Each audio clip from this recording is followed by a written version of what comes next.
pande za Kimalabonyokwa. Hivi ni kucholea kwa aina T, double T ndio hiyo. Nimeingia sokoni kama kawaida. Nazidi kuwaletea maua mbalimbali. Karibu sana. Tupo site. Karibu sana. Karibu sana.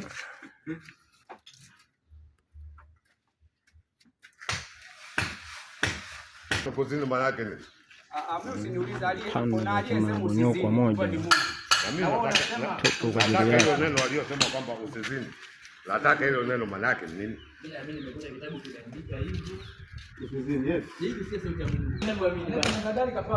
Pande za Kimalabonyokwa.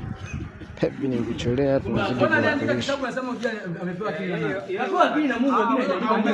Karibu sana.